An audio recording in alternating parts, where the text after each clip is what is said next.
Yesterday we talked about gossip. People were bold enough to have side talks. Look, Jesus is going to be a guest in the house of a sinner.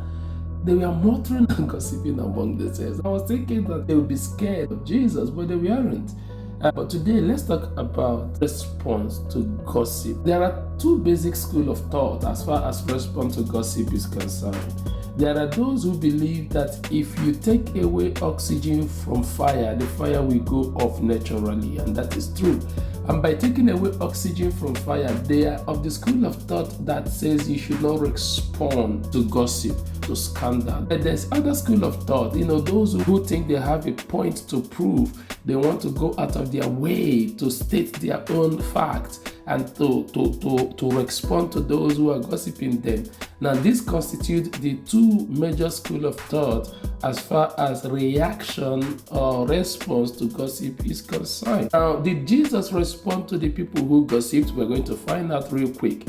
But internet generation, and only God knows what will happen with this advent of AI, but internet generation, the fact that internet came out, escalated some of these things to the high heavens. We now live in a time and generation where people call you out. I was making an argument with somebody that said, what if they call me and I don't answer? The power of being called out is the fact that I answered. If you call my name from now till tomorrow and I decide not to answer you, there is nothing you can do about it. I just did not respond to you. So some people who always respond to every calling out. We live in a time where there is calling out, there is trolling, where there is scandal. A lot of mighty men have been dragged down by the power and the mystery of gossip.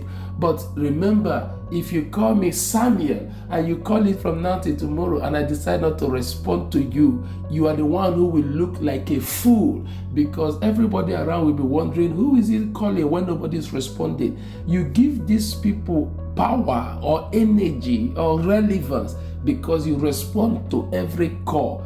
In the matter of Zacchaeus, when the people gossiped and say, look, Jesus is going to be a guest to the house of a sinner, I think after the people gossiped, Jesus responded to them. Pastor, did Jesus respond to them? Yes, he did. How did he respond to them?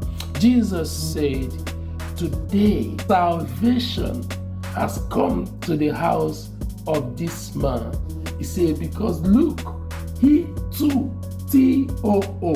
If I was to be in an altar preaching this message, I probably will go ballistic at this point.